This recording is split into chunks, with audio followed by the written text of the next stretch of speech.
अरे कहाँ गई यार, यहीं तो रखी थी। जी दरअसल मैं सेमीकंडक्टर चिप्स ढूंढ रहा था, छोटी सी थी, यहीं रखी थी, पता नहीं कहाँ चली गई।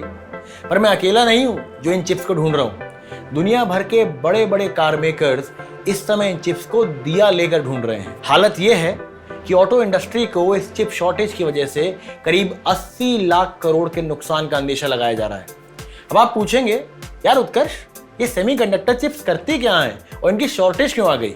वैसे अगर आपने राजकुमार की तिरंगा का क्लाइमैक्स देख लिया होता ना तो ये सवाल नहीं पूछते, पर हम है ना समझाएंगे आपको सेमीकंडक्टर चिप शॉर्टेज आसान भाषा के इस वीडियो में। सबसे पहले ये सेमीकंडक्टर्स होते क्या हैं और किस काम आते हैं, तो इसके लिए हमें समझना होगा ये वो मटेरियल्स, वो धातु होते हैं जिनकी कंडक्टिविटी को एक्सटर्नल फैक्टर से कंट्रोल कराया जा सकता है, जैसे इंफ्रारेड वेव, टेम्परेचर या एक्स्ट्रा करंट के साथ।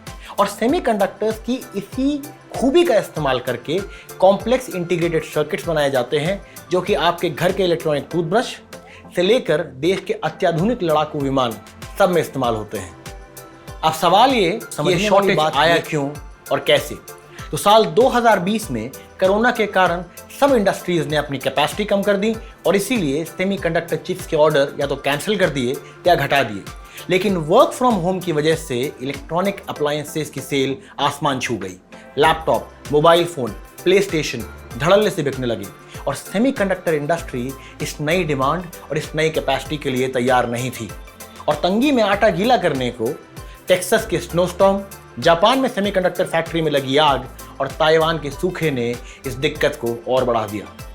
इस चिप शॉर्टेज का सबसे ज़्यादा असर ऑटो इंडस्ट्री पे पड़ा, क्योंकि जब शोरूम बंद थे और सड़कें खाली थीं तब इलेक्ट्रॉनिक अप्लायंसेस की सेल धड़ल्ले से हो रही थी और इसीलिए चिप मैन्युफैक्चरर्स ने ऑटो इंडस्ट्री को दी जाने वाली सप्लाई इलेक्ट्रॉनिक अप्लायंसेस को मोड़ दी।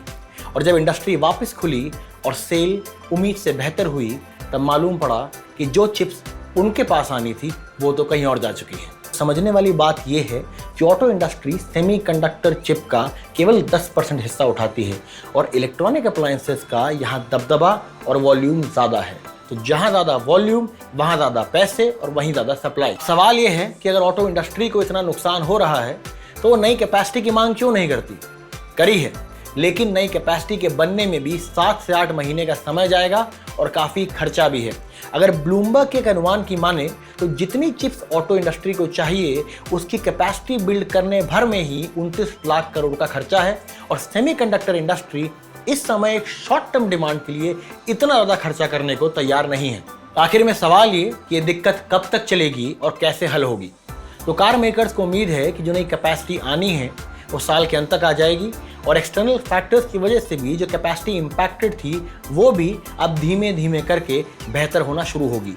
यानी कि अगला साल इस साल से बेहतर लग रहा है, ये उम्मीद लगाई जा रही है और उम्मीद पे तो दुनिया कायम है। तो हमें भी उम्मीद है कि अगर आपको ये वीडियो पसंद आया होगा तो आप इसे लाइक, शेयर, सब्सक्राइब जरूर करेंगे। And as always, thanks for watching.